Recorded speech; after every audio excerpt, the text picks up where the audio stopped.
Yes, again a warm welcome to everybody. To the officer, your personal mentor.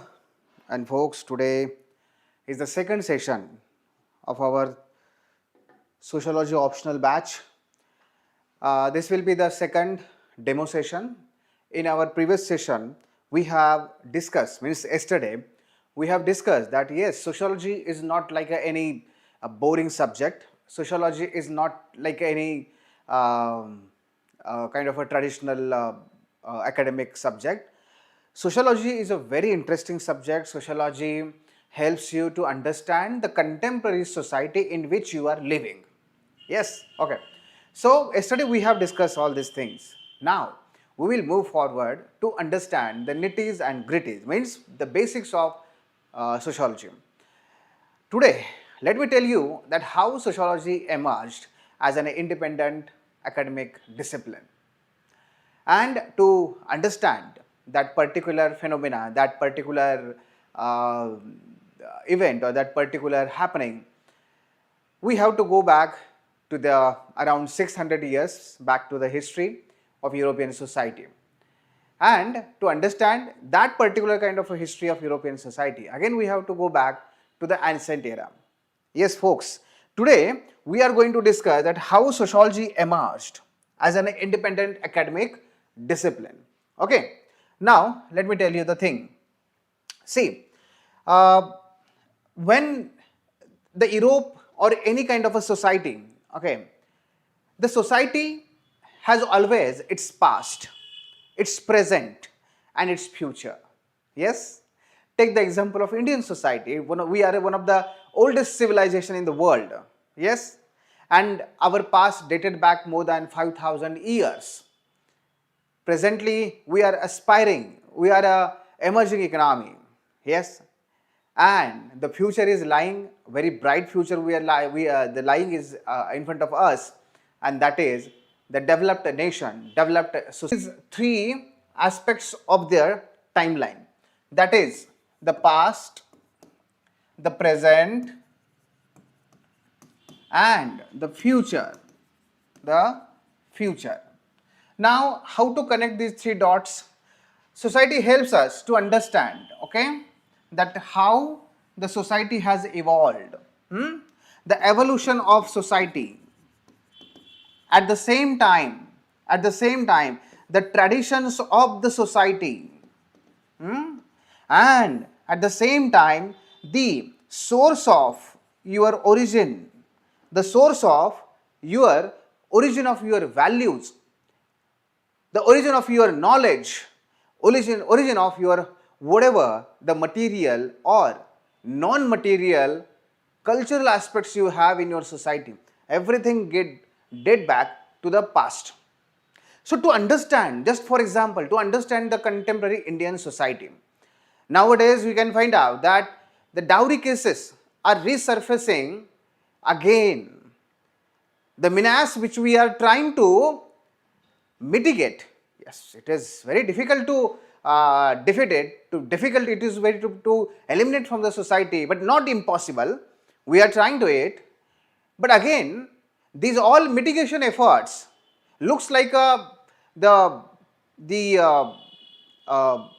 means are collapsing nowadays, because here and there on every platform we are getting news that how women are getting beaten, women are getting killed because of the dowry, from the lower class to the upper class, from educated to non-educated. Yes, now to find out one example, what is the status of women in contemporary society, okay, and what we are aspiring, the empowered women, okay, what we are aspiring, the empowered women, how to achieve that, what challenges are ahead, how and what kind of solution we can find out, how we can mold our value system, how the social institutions need to be modified and need to be reformed.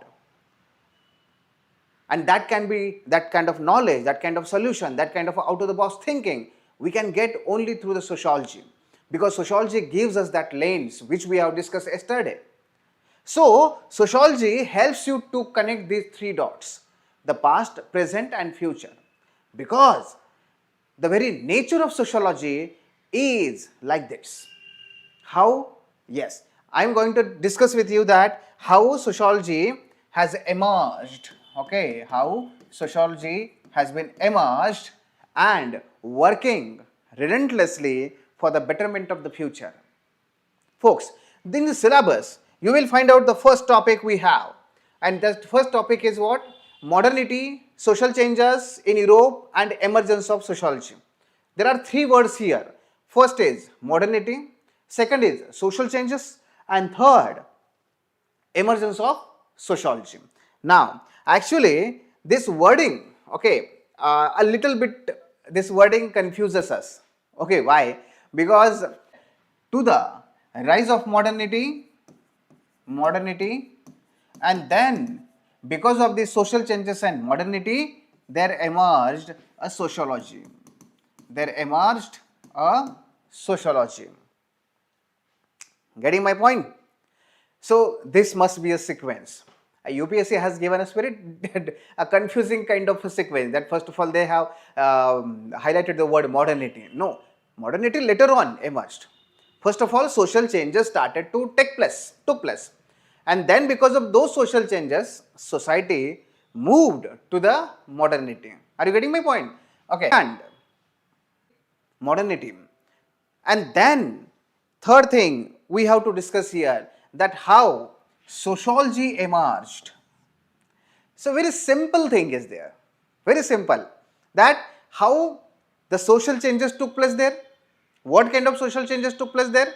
Second, how modernity emerged, and how because of this modernity sociology emerged. So whenever you will get a question from this topic, and at least one short note or one long question every year you get this from this topic.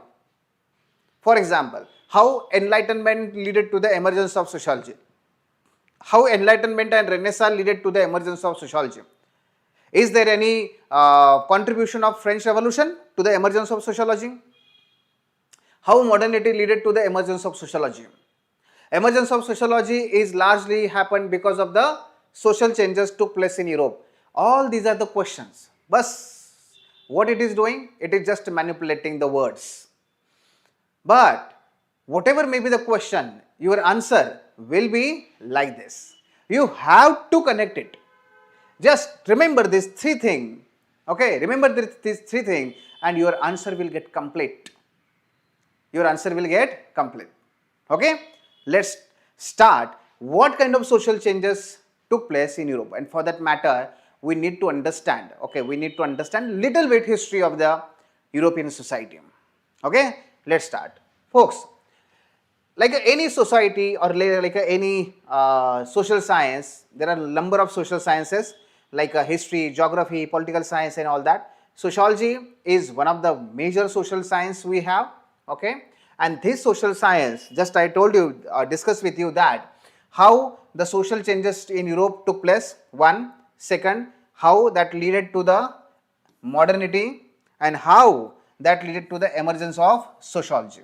And there is a one very famous quotation we have, that is, the history is the window to see the contemporary society. History is the window to see the contemporary society. Means what? Who we are today. To understand that, we must have to look at through the window to our past. For example, I gave you the example of the dowry. Now dowry, this dowry custom, okay, to understand this dowry custom, why we have, why we are still fighting this menace, why still our girls or our daughters, they are facing the wrath of this particular dowry custom. Why this is happening? To understand this, you need to just look at the past through the window, and that window is a sociology. Okay, that is the window is the history. Okay, so folks, how does happen? Let me tell you. Come to the Europe. In Europe, these are the 5 social changes took place, and please keep this sequence remember, because this is very simple one, but this will help you a lot. Look at here. 1. The historical events and social changes which took place in Europe. First, what happened here? That was the 14th century Renaissance. First, that was the 14th century Renaissance. Now, Renaissance was there. After that, in 15th century, Reformation started. That led to the further Enlightenment era from 16th to 18th century. Then again, society went through the French Revolution, 1789, and then society finally exposed to the Industrial Revolution, which was keep continued for more than 100 years. That keep remember that we are not learning history. Our focus is not upon the history. History is a completely different social science than the sociology. History more or less focuses over the chronology, over the dates, over the causes and all that. But for sociology, the emphasis or the focus is completely different. And that is not upon the events, that is upon the analysis. That is upon the analysis. Okay. What kind of analysis? We will discuss it one by one. Look at here. First of all, the Renaissance. Renaissance or the all these events. Okay. To understand first of all Renaissance, we need to go to the little bit of history of Europe. Have you heard any time the empire, Roman Empire or Julius Caesar? Have you heard about them any time? Have you heard the word, concept, feudalism? Are you aware about this? Are you aware about the concept of Black Age of Europe? If not, no problem. No problem, absolutely, because it was not expected from you. We will discuss it with the help of our Indian society. How?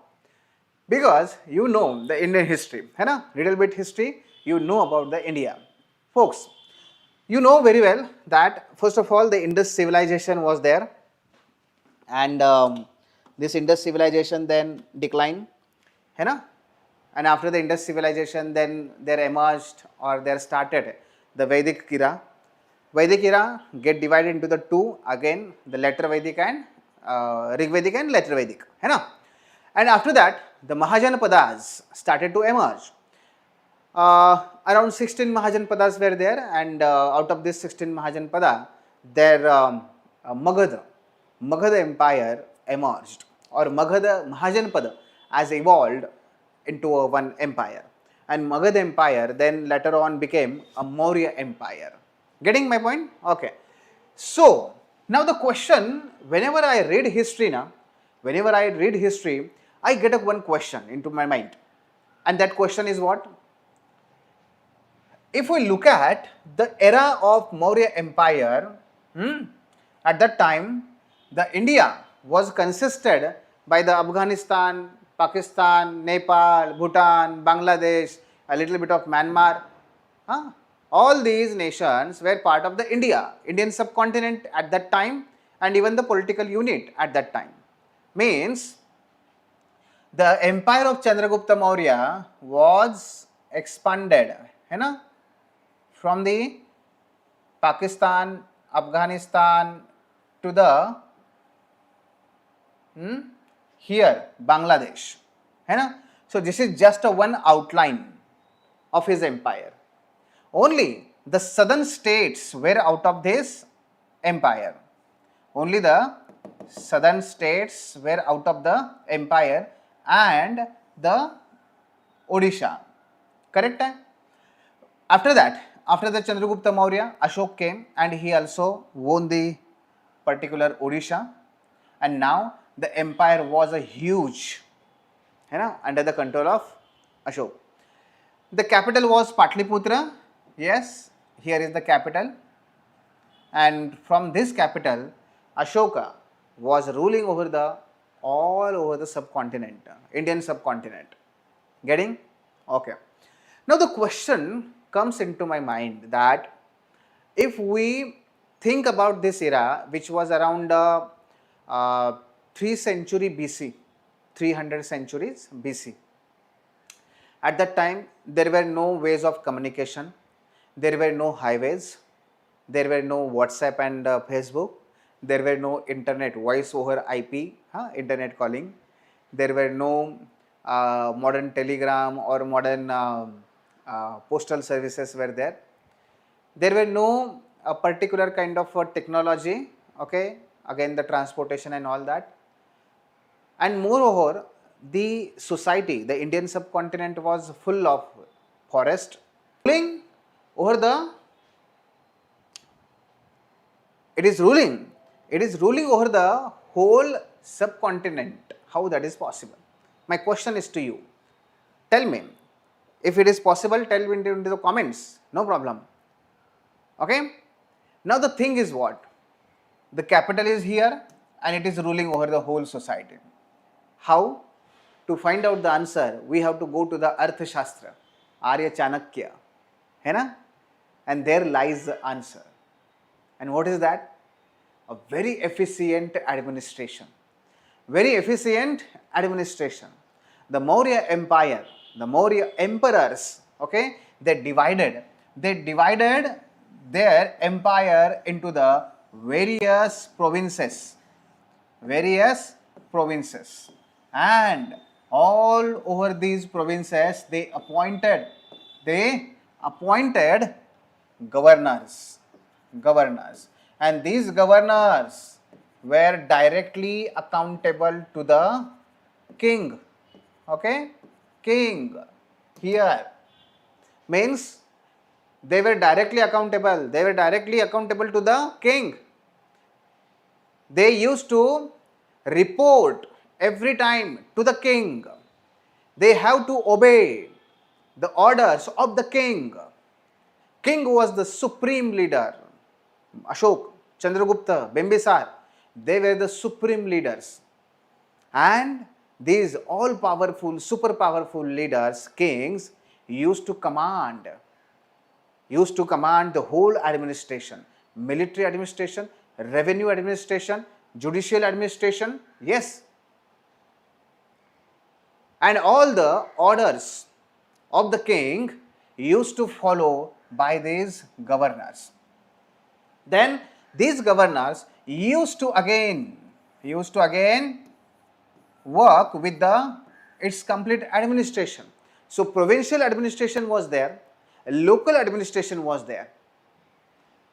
Okay, so this was the complete machinery, complete administration at that time. And because of this only, the king from one capital, from one far-flung area of the India, used to control whole society.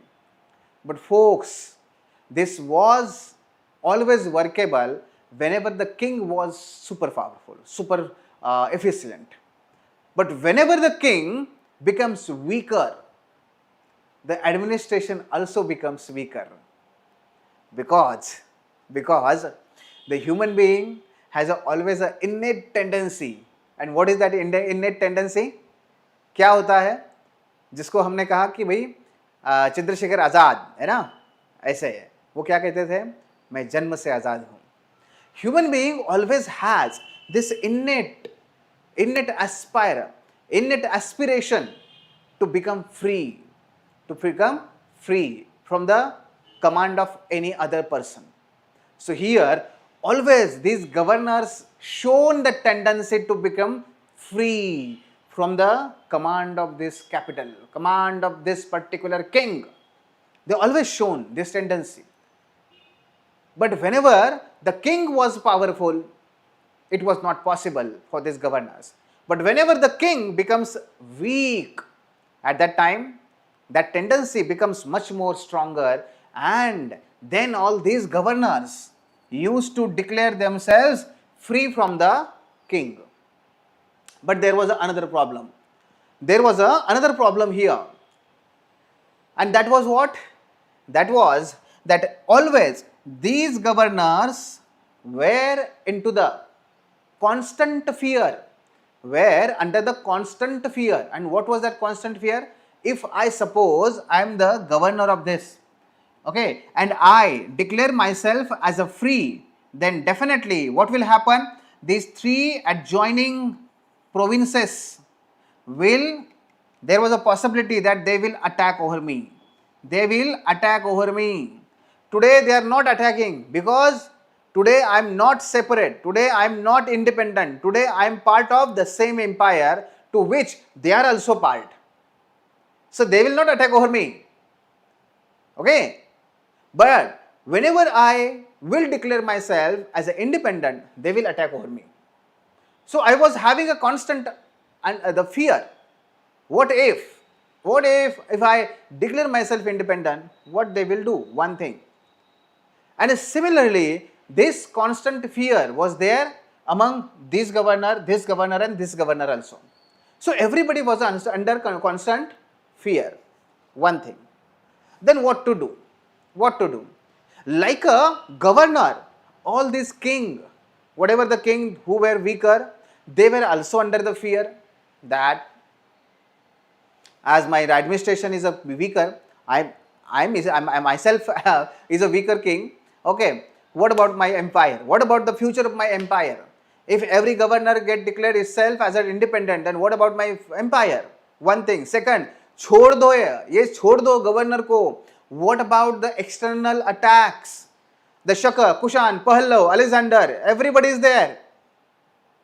And they are waiting for the opportunity to attack over the Maurya Empire, which was a very flourished, which was a very progressed, which is their prosperity. So these attackers, they are waiting, okay, they are waiting for the good opportunity. So what about? So everybody is under the constant fear. Now in this constant fear, the only solution was what? Unity and cooperation to each other. Then one fine day, this king, okay, the emperor, the king calls all the governors to his court, and he says to all the governors, hey folks, yes, you know very well that the condition is not that much good, and I know everybody you have aspiration to get some kind of freedom, and today I have decided to give you that freedom. Everybody started to look at each other. What he is saying? He said, yes, you listen very correctly. I have decided today to give you some freedom. But in lieu of that, whatever I am giving you, so you have to give me back something. So in lieu of that, you have to accept my 3 conditions. I will give you the freedom. And to that freedom, we will use the word autonomy. So king gave autonomy to every governor. But why king is giving the autonomy to the governor? Why? Because he also needed the support of all these governors. So he said, I will give you the autonomy. What kind of autonomy, sir? Yes, let me tell you. Wait. Autonomy. First autonomy. You can collect the taxes. You can impose the taxes. Oh, yes. You heard correctly. Now, until this, you are liable to collect the taxes, whatever I am imposing. But today onwards, you can also impose the taxes over the awam. That is the janta. That is the mango people. That is the farmers, peasant. Okay. Second autonomy. You can also exercise some powers of judiciary. Means, yes, you can exercise some judicial powers. That is also one autonomy. Oh, good one.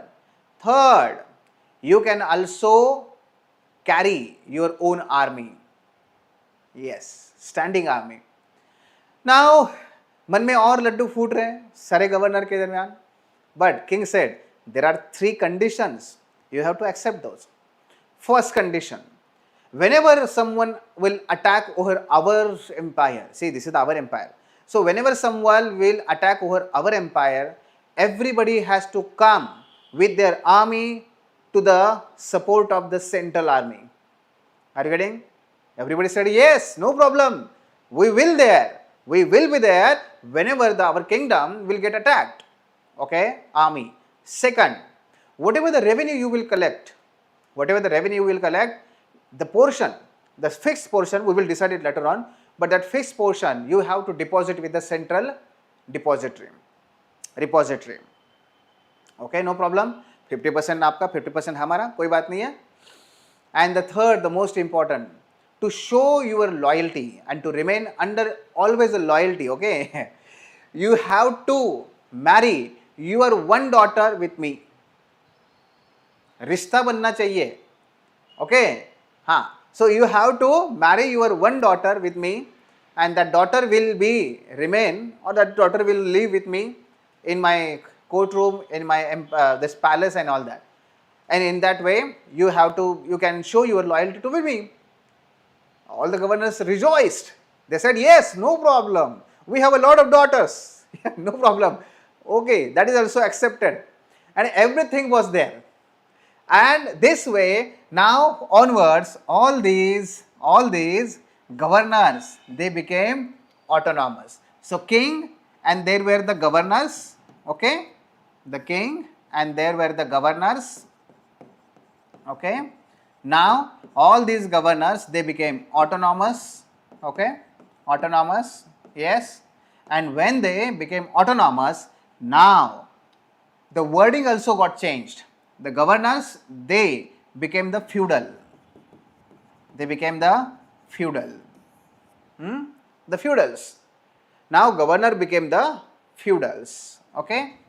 Feudals. Now what is the difference between the governor and feudal? Governor is a post, administrative post, which is working under the direct control of king. Okay, it is just a post. But what does it mean by the feudal? Feudal is an autonomous position. Feudal is an autonomous position.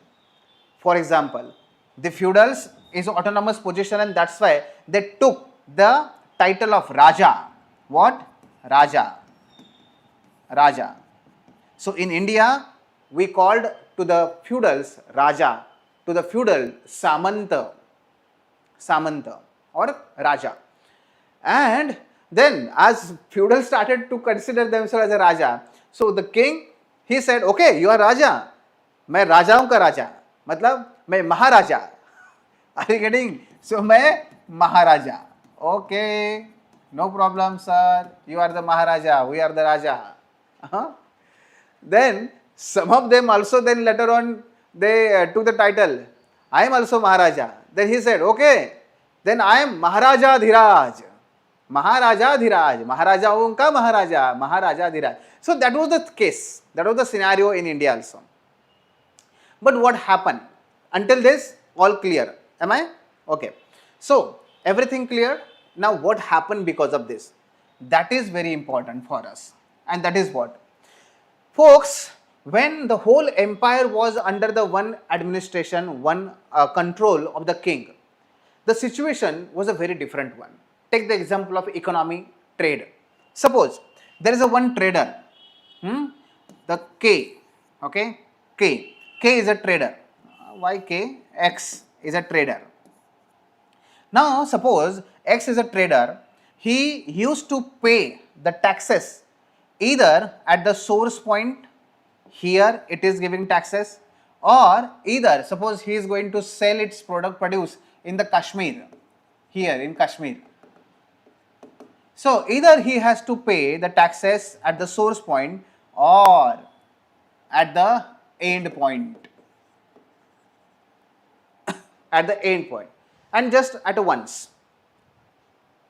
Why? Because if I suppose I am paying taxes at the source or I am paying taxes at the end point, no problem. The taxes are going to be collect for the king. But now what happened? As every feudal is autonomous and they also got the right to impose the taxes, what happened? The feudals, they told X, hey Mr. X, now you have to pay the central taxes. With the central taxes, you have to also pay the state taxes. Ain, ye kya hota hai? Yes, I am Raja and you have to pay the taxes to me also. Now the X trader started to pay taxes to the 1, 2nd, 3rd, 4 and 5 times. At the 5 time. And because of that, what happened? As multiple of taxes he has to pay, ultimately that led to the unprofitable business, because whatever the profit it is getting, he has to pay that into the taxes. How can the trade survive? How can the trader survive? Are you getting my point? The same thing led to the localization of trade. Means what? The trade, the intercontinental trade, the whole continental, whatever the trade was there, okay, goods and services, they started to decline. They started to decline. And suppose any trader refused to pay the taxes, there was always a fear, a constant fear of attacking, blocking, and whatever the things were there. Now, this led to the what? Localization of trade. Localization of trade means what? The trade remain confined within the one province. अब वो बाहर नहीं जा रहा है. But because of that, what happened? Ultimate revenue, ultimate trade got declined. Economy hampered. Okay, one thing. Second, but the most important thing, what happened? That is what? See, whenever one trader goes from one province to the another province, okay, the trader does not carry only the goods, it also carries its own culture, its values, its vision, and because of that, traders, okay, always remain carrier of the exchange of idea and exchange of the culture. Today also you might know that in Indonesia, okay, they celebrate Ramayan, they celebrate Dasra, they carries names, okay, like Ram and Lakshman and Sita. Yes. How that happened? Again, because during the Chola kingdom, the traders went there, they settled down there, they did their trading activities, and because of that, all these traders, they carried Ramayan, Mahabharata and Indian cultures to the Indonesia. That happened there. Are you getting my point? So, because as trade got localized, so automatically the exchange of ideas and exchange of culture was also stopped. And folks, because of this, what happened? The new ideas, new knowledge also stopped to getting flourished. And that is the most important impact of this particular feudalism. Okay, second example, second impact. Let me tell you the another impact, and that is what? Because the feudals were too much stronger, the governors, feudals, Raja were too much stronger here during this time, they also put forward some limitations over the free movement of not only trade but free movement of people. Feudal said to the peasantry, to the agricultural laborers, hey, where are you going? You are not allowed to go outside of my province without my permission. He said, but sir, this is the kingdom of Maurya. No Maurya kingdom and nothing. Here, I am the only God. I am the only supreme. I am not God. I am only the supreme leader. And you have to obey my laws and rules. And king was a weaker. Everybody knows. So you have to obey the orders of your feudal, that is the local king, that is the local governor. And now peasantry also got stuck with the land. Yes. Now nobody was allowed to move freely from the one village to another village, from one province to another province. And so for what happened because of this, that what happens because of this, the villages became one closed entity. Every village became one closed entity. Every province became one closed entity within which you have to live, within which you have to trade, within which you have to produce, within which you have to sell, within which you have to consume, within which you have to exchange, whatever, but within this particular boundaries. Human being is adapted, human being is adaptive in nature. Then villages, they adapted with this condition also. How? They started to produce and they started to consume. They started to fulfill whatever they have need. Okay, means what? Our villages became self-sufficient. Collar tight. We always say, yes, our villages were self-sufficient. Means what? Whatever the needs were there, we used to produce always. We produce oil, we produce the cloth, we produce the artifacts, everything we produce within the villages. and these were the needs of the time, and that's why every village was a self-sufficient village. Yes, in one angle, in one perspective, that is very correct, and that is a very good thing. But from another angle, folks, what does it mean by?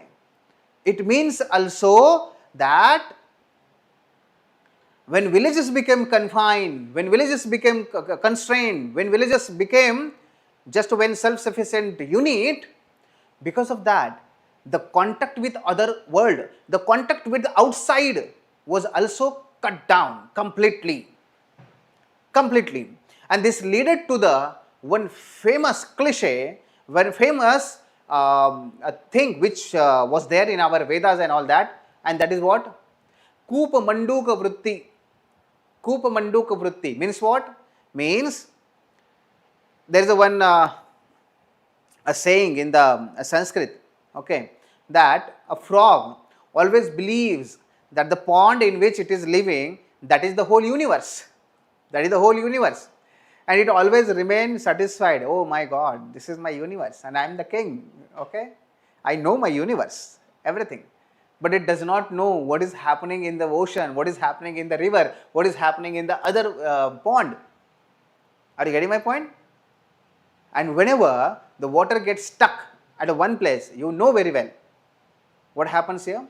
What happened? The water nowhere remain useful. It started to rotten. It started to just become useless.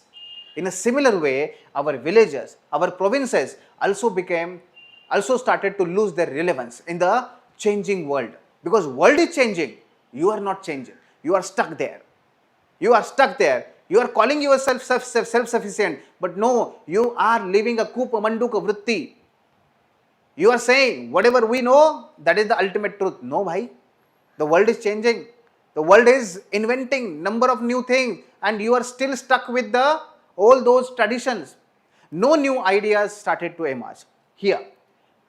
New idea generation stopped. Cultural exchange with the other world stopped. Exchange of ideas stopped. Invention of new tools and technique stopped. The trade stopped. Everything was stopped.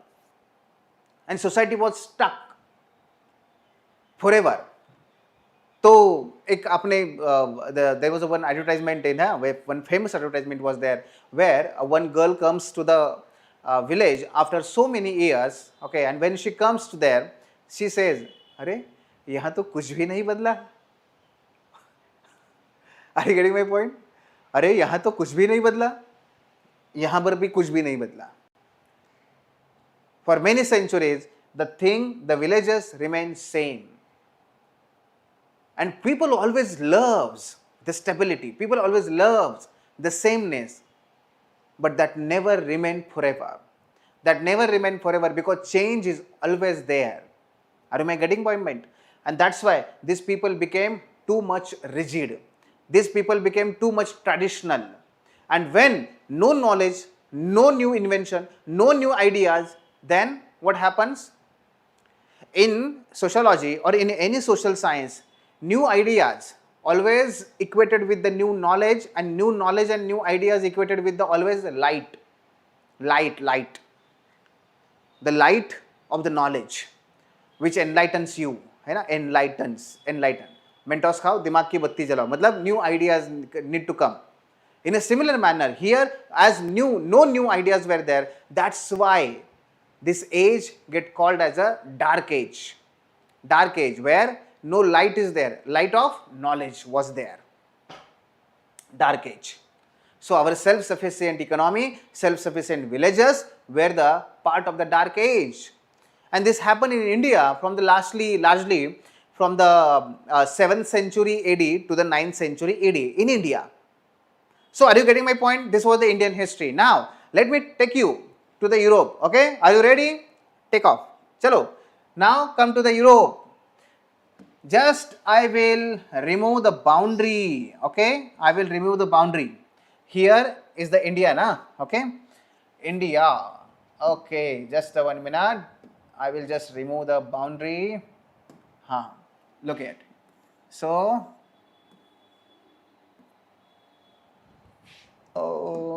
एक minute. Yes. So here just I have removed the boundary.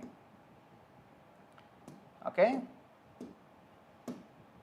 And now consider this as a Europe. Consider this as a Europe. Okay. Just like a Europe, Spain, Germany, here the Spain, Germany, France, okay, here is the Greece, okay, the Greece, Italy, here is the Greece, like this. This is the Eastern Europe, The same thing was there, just I have changed a map little bit, nothing. So here, we took the example of India, the king was a Maurya, here the king was a Roman Empire was there. So whenever the Roman Empire became weaker, okay, always the same thing happened with the governors. And there also the governors, they always shown the tendency to become free, to get secede from the empire, to get away from the empire. They always shown. And to prevent the breaking of the empire, always the king, Roman emperor, always they gave autonomy to the governors. Are you getting my point? So here the same thing happened. One thing actually I forgot to tell you. In India, as people you know very well, like a governor always shown the tendency to become free now. So like a governor, the villagemen were also the people. They are also human beings. So they always shown the tendency to get free. But to control these people, the Indian Samanta, Indian king, Indian Raja, Indian feudal, what they did? They took the help of one person, and that person knows very well how to control the minds of people. And who was that person? Brahmin Pandit. The Pandit, Dharma Guru in India, Brahmin, Pandit. The feudal said to the Brahmin in India, I am talking about the India, okay? Just वो point रह गया आपको बताना. So the feudal, he took the help of the Pandit, that is the Brahmin. He told to the Brahmin, hey, you need to have a good amount of land for you, and you need to live a very luxurious life, and I will give you the Brahmadan. And Brahmin said, no problem, but I also want the security. Yes, I will give you provide the security. But what do you want for this? The king means Raja, local Raja, governor, feudal. He said, one thing you have to do for me, as I want to rule over this province, okay, forever. But you know very well that people have the tendency to get away and they will become rebellious. So to prevent this, you have to develop one theory. What theory? You have to consider me. You have to tell the people that I am not an ordinary person. I am the descendant of the God. Vamshaj. Yes, you tell them. Brahmin said, hey, this is not that much big deal. I can easily propound one theory. And then Brahmin told all the people, hey, oh Lakhiya, oh idhar aao. ये जो है हमारे सामंत जी, ये भगवान के वंशज हैं. भगवान ने भेजा है उनको यहाँ पे हमारे रक्षा के लिए, हमारे पालन पोषण के लिए. और देखो, अगर तुम इनका नहीं मानोगे ना, तो ये उनकी वहाँ पे बेइज्जती नहीं है, ये बेइज्जती कर रहे हो आप भगवान की. तो देखो आपको क्या करना है, नरक में जाना है, स्वर्ग में जाना है. लखिया बोला, नहीं, हमको तो स्वर्ग जाना है. तो एक काम करो, इनका कहना हमेशा मानते रहो. That is what? Divine theory of kingship. Divine theory of kingship. And here, this unholy nexus between the feudal and Brahmin helped this consistence or this particular existence, continuation of feudalism for the more than 200 centuries. Similarly, what happened in Europe? The Roman Empire was there, feudal were also there. Then in Europe, who helped the feudals? Who helped this governor, the feudals? Like a Brahmin in India, there were also few religious preachers, and they were called as a pope. उनको क्या कहा जाता है वहां पे, जैसे हमारे यहाँ ब्राह्मण है, ठीक है, तो यूरोप में क्या है, Pope, Pope was there, and Pope similarly developed divine theory of kingship in medieval Europe. In Europe, the medievalism or medieval Europe, the largely the time period is from the 7th century AD to the 13th century AD. Medieval time of the Europe is largely expanded from 7th century AD to the 13th century AD. Okay? And during this time, the whole scenario was there in Europe. And as no trade was there, no ideas exchange, no culture exchange, no new ideas, no new invention, even the Pope, he developed such a huge, what the severe kind of a theory is now. I will tell you how, to what extent the superstitions were ruling over the world, ruling over the society. How much the society was superstitious. How much? I will give you the examples that.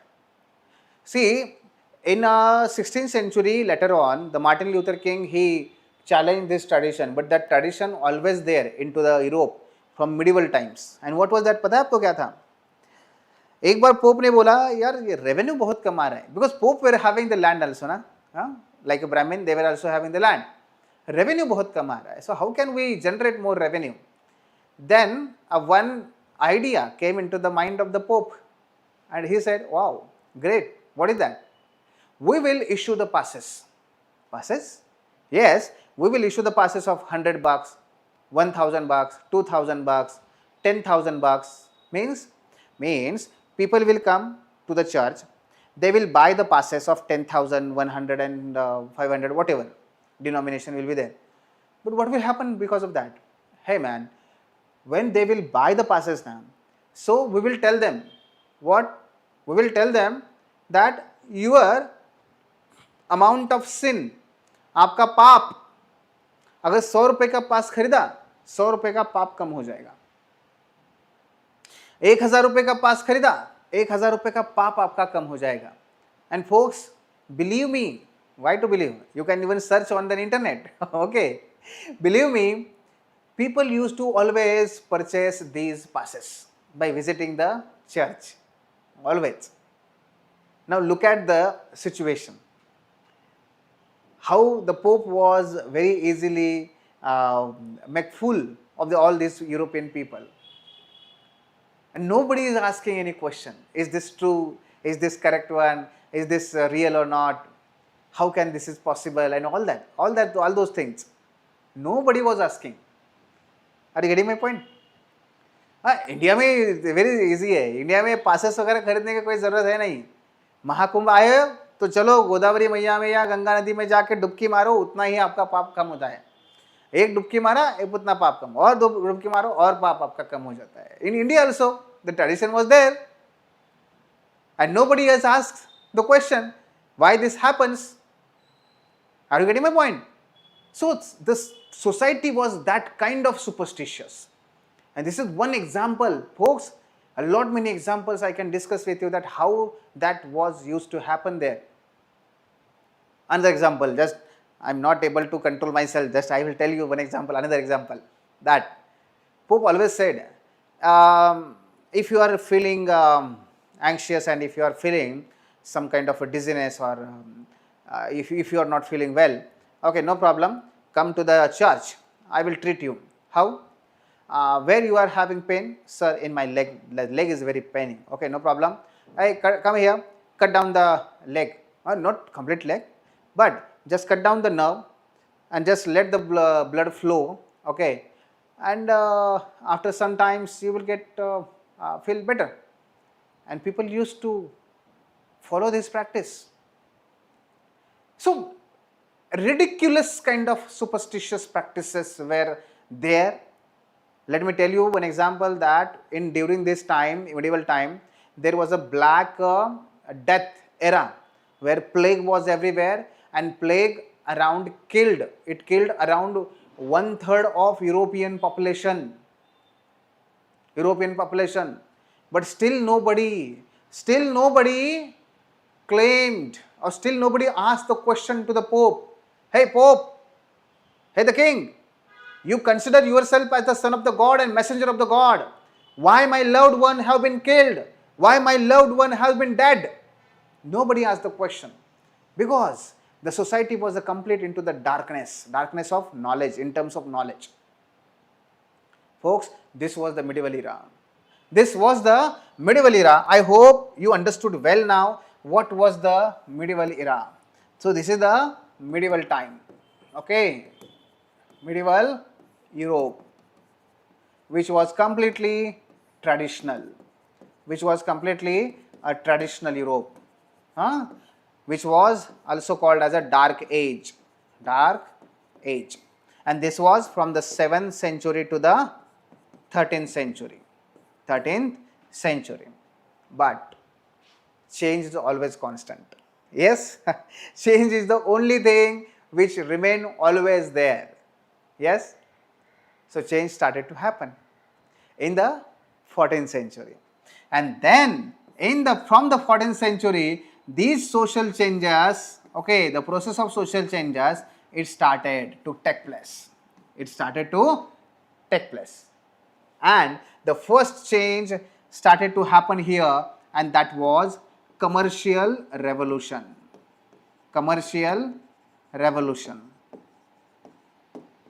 The second very important, that was the scientific revolution.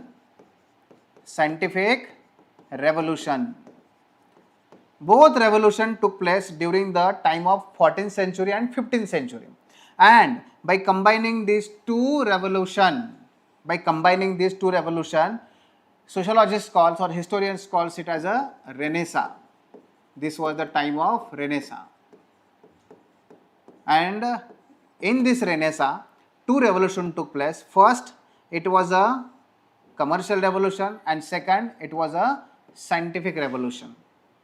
Okay, and combinedly this called as a Renaissance.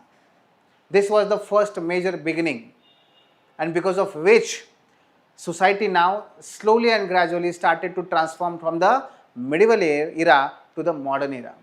Because of commercial revolution, because of scientific revolution, the society started to become modern. The process of modernity started here. Here the process of modernity started.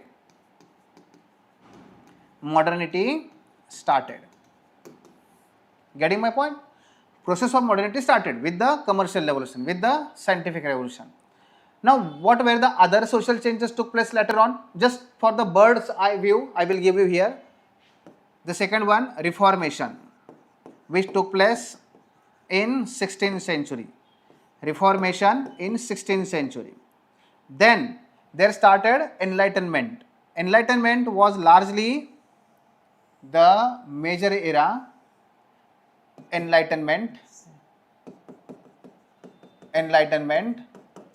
okay, and this started in the 17th century and which continued up to the 19th century.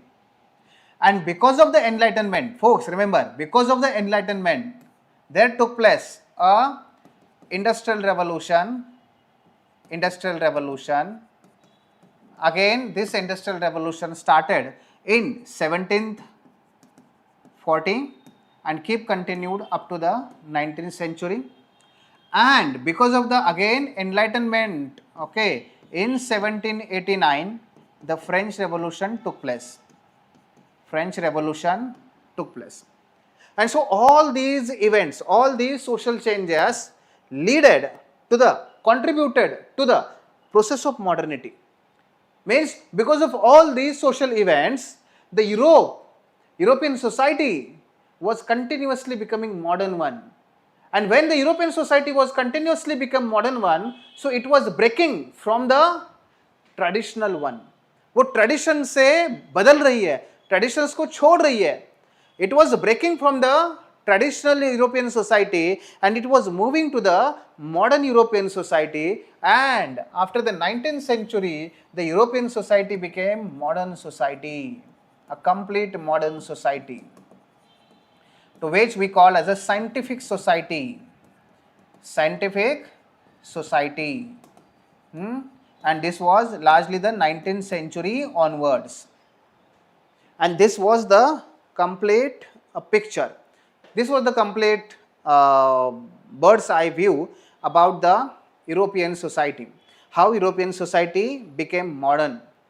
We will discuss one by one how each and every revolution took place, how that revolution then led to the emergence of this particular modernity and everything. But until this, are you clear? If you have any question, then you can put it into the comment box, please. I will just get a sip of water, okay? Write down your comments, write down your question. If you have any query.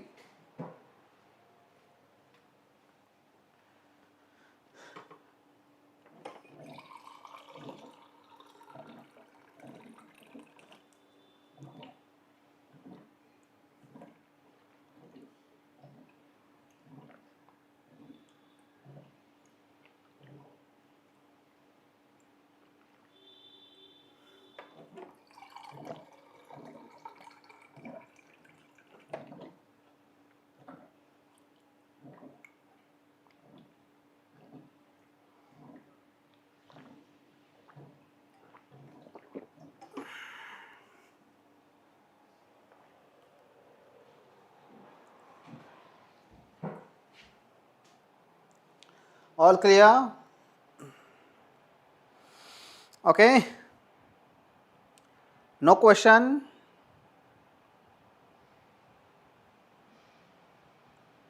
Okay, no problem. Chalo, we will move a little bit of forward. Okay? So folks, now we will discuss first of all the commercial revolution and scientific revolution. Let me tell you one thing. The Francis Abraham, okay, he divided all these social changes into the two categories. Francis Abraham, he divided all the social changes into the two categories. One, the intellectual category, intellectual factors, Renaissance, Reformation, Enlightenment, French Revolution. He considered all them as a intellectual factors behind the modernity. And Industrial Revolution, he called it as a material factor. Okay, so intellectual factor, material factor behind the emergence of modernity as well as behind the emergence of sociology. Okay, M. Francis Abraham. Now, first of all, the Renaissance, the famous painting you might have seen. The famous painting you might have seen, hai? Yes? Okay, no problem. Chalo. So, Renaissance. Renaissance, first of all, the meaning of Renaissance. Renaissance means new birth or rebirth. Second, Renaissance means a cultural rebirth. Third, a rebirth of European people from the medieval dogmas, traditions and evil practices. From the traditions and evil practices. Let me tell you some examples, okay, that why Renaissance is important and why Renaissance was so much a major event, not only the European history but the whole humankind's history. Folks, just I gave you the example of the passes. Medieval Europe was full of such superstitious ideas, and that's why the classical Greek knowledge, yeah, you know very well the Socrates and Aristotle and Plato, yes, all these people, they developed a huge knowledge. They developed various kind of the scientific temperament at that time. But in medieval Europe, everything got seized. Means what? Everything forgotten by the people. Now, in the medieval era, Pope, whatever the Pope will preach now, people used to believe that. Actually, people were left no option but to believe, but people were not literate and people can get easily fooled by the Pope. One example I will give you here. What was that? Look at here. They said that the whole world, Earth basically, they said Earth is a flat. Now you can understand what kind of thing were there. Earth is a flat. What Pope said? Earth is a flat. First. Second, Pope said Earth is the center of the universe, because we used to see at the sky, and we can find out the sun, the moon, and stars, they are revolving around this earth, na? Huh? And that's why they said earth is the center of, epicenter of whole universe. The whole universe revolves around us. And then they consider these all other planets, other stars as a humans, as animals and all that. Okay? They developed various kinds of theories about it, about this. All the superstitious things were there. And at the same time, you can find out that the things were so much difficult that Pope dictated, literally dictated what? He said, nobody is allowed to do anything which is against the Bible and which is against the preaching of the Pope. Church, you are not allowed. And if you do it, if you do something against this, that will be considered as a blasphemy. Blasphemy? Blasphemy means just disregarding the Bible, disregarding the God, the wishes of the God, and you will penalize to the death. This was the thing. This was the thing. Now what happened here? What happened here? This was the condition. Now there is a one famous Mona Lisa we have. Hai na? Why Mona Lisa? The painting of Mona Lisa is so famous. Can anybody tell me why Mona Lisa's painting is so much famous? Why? Can anybody tell? Mona Lisa's painting, why it is so much famous? Okay. We have also our own Mona Lisa. Who painted this painting? Leonardo da Vinci. Hai na? Leonardo da Vinci. We have also our own Mona, not Lisa, only Mona. Look at here. This is our Mona. And here it goes. Our Mona. Here is our Mona. Yes. Though it looks like a little angry because I am not able to get paint it well, but now she is smiling. So here is a Mona. And here is a Mona Lisa. Now the question to you is, why the painting of Mona Lisa is so much important? Anybody? Just guess.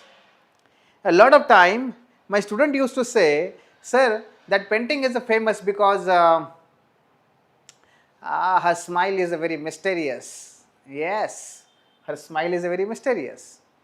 And sir, lot many PhDs have been also just proposed, okay, theories have been proposed that why she is smiling. Some says that she was pregnant and that's why she is smiling. Some said, no sir, Leonardo was smiling and that's why she was smiling. Some said, no, that was she was eating some sugar and candies and that's why she was like look like a smiling. Whatever may be the theories are a lot many there. Okay. One student said me, sir, the painting is very famous because look at herself and from any direction and you will get it that she is looking at you. Oh my God. Oh, yes. Oh, correct. Are? Yes, it is true. You can also try it. Okay, and similarly, our Mona is also smiling. Our Mona is also smiling and she is a mysterious also. Okay, and you can look at her from any direction. She will look at you. Yes, Mona Lisa. Okay, okay, no problem. So, here is a Mona Lisa. No folks, but a number of theories were there about why Mona Lisa's painting was so much famous. Number of theories were there, but in reality, why this famous is so much important from the Renaissance point of view. Let me tell you, folks, because this is the first painting, okay, this is the first painting of which the subject is a common human being. Means let me tell you. See, medieval era, I told you number of superstitious practices were there. Pope even dictated that if you want to write something, write about the God and God's son, that is the king or feudal. If you want to write something, write about the God and the son of the God, that is the king. If you want to write some poetry, write about the God and the son of the God. If you write to some history, the books, literature, anything, then write about the God and the son of the God. In a similar manner, if you want to carve some out, okay, any figurine or any architecture, something like that, then only you are allowed to carve out, okay, the stories of the God and the son of the God. You are not allowed to write about the human being, to write the poetry about the human being, to carve out something about the human being. And in a very similar manner, Pope also dictated at the time that you are not allowed to paint, okay, to paint the subject of which will be human being. No, if you want to paint some picture now, then you have to paint the picture of God and the son of the God. If you want to brush something, if you want to just create a one portrait, okay, then subject matter will never be a human being, because human being is a mortal one. Mortal जो नष्ट होता है, and the God and the son of the God remain always immortal. And only the theme of history, theme of painting, theme of culture, music, the theme of anything can be only a immortal one. That is the God and the son of the God. You are not allowed. This was the medieval time. But Leonardo da Vinci, during this time, he painted one painting. He painted one painting, that was the Mona Lisa. And the Mona Lisa was the first painting of a human being. The subject of this painting was a human being. And it was a complete challenge, not overtly but covertly, means indirectly. It was a challenge indirectly to the preaching of Pope or authority of Pope. Leonardo da Vinci just painted one painting. He just painted one painting. And he was silent before the drawing this painting. He was silent during the drawing of this painting.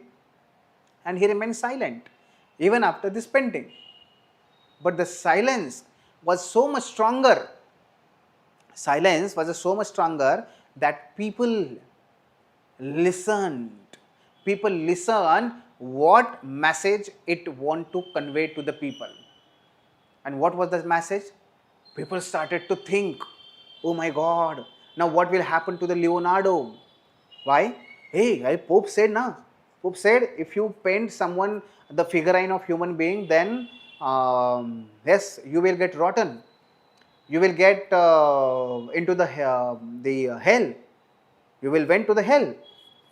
Now what will happen to the Leonardo? His body will rotten. He will get disease. He will die. Now people started to frighten. But one day passed. Second day also passed. 1 week also passed. 1 month also passed. Man, 1 year also passed. But nothing happened to the Leonardo. Now people started to think, how can this is possible? If Pope said, if our preachers said that if you write something about the human, then you will go to the hell. That will be the direct disobey of the commands of the Bible, or commands of the Pope. But nothing has happened. Nothing has happened with the Leonardo. Why? Then there are two possibilities. People started to think that there are two possibilities. One, there is a problem with the Pope. Pope is lying, telling us very, just making us fool. One thing, there is a possibility. Or second thing, Leonardo must be evil. Must be evil. But Leonardo is a very friendly person. Leonardo, very helpful person. We know him very well. Then the second possibility is not correct. What about the first one? दिमाग की बत्ती जल गई. Are you getting my point? दिमाग की बत्ती जल गई. Friends, until this era, until this 14th century, ये 14th century का painting है. Until this 14th century, the people were sleeping. Means what? People were sleeping. Dark. When we sleep, when there is a dark around us, है ना? Sun goes to the down and all that. Dark. People were sleeping. Means there were no light. There was no light of the new ideas, new knowledge, new rationalism, new questions. No, nothing was there.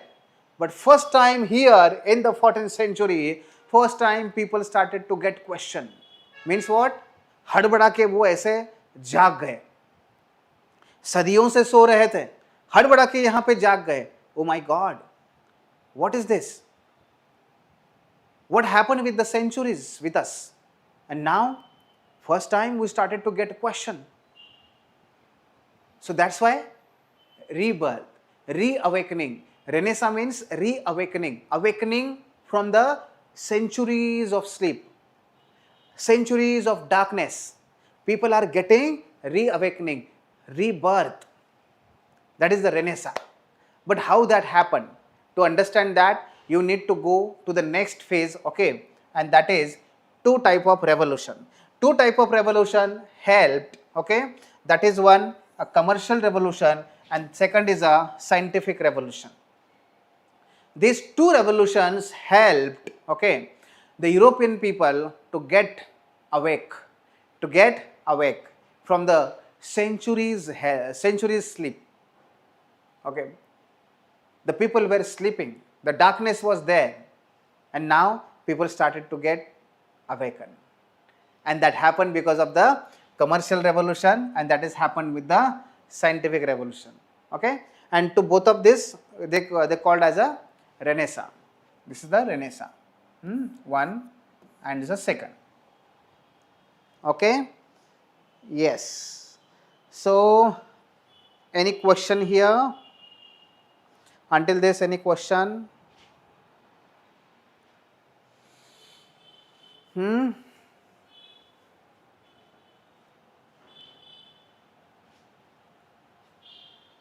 Nothing? Okay, no problem. So as these two revolutions are little bit of bigger one, okay, so for that matter we need to understand it in a very sequential manner, okay, and that will take around 1 hour. So we will just discuss these two revolutions, what was there, what happened with these revolutions, what were the conditions, who was the Columbus, who was the Vasco da Gama, what is their contribution, है ना, what happened with the Africa, America, है ना, what about the India, impact of this commercial revolution, what was the scientific revolution, and the scientific revolution started with the Copernicus and ended with the Newton, what was their contribution, what happened in the visual art, medicine, astronomy, education, and all that. Okay, so we will discuss this, all these things, but it will take around 1.5 hours. So I think we shall stop here, and we will meet tomorrow again. For the discussion of commercial revolution and scientific revolution. Okay, yes, if you have any question, you can ask me directly. You can contact on the below phone numbers. Okay, you can come to the office anytime, not in the 11 p.m. okay, anytime means from the morning 8 a.m. to 7 p.m. you can come to the office anytime and you can visit us. Okay, folks, see the conceptual understanding, okay, we will focus more upon. Then I just started with the one question, so PYQs, we will discuss the PYQs tomorrow after this completion of this topic, and how UPSC has asked some questions upon this. So the daily answer writing practice will be there, and the things will be very much easier for you people, because we have developed one system, and by going through this system you can easily get command over this optional. Okay, and I hope that the yesterday's discussion and today's discussion have been become very helpful for you people to understand what is sociology. Sociology is a very interesting thing. Just a little bit curiosity is needed and little bit of help of a teacher is needed there. So we will discuss it tomorrow. If you have any question, then please contact us. Thank you.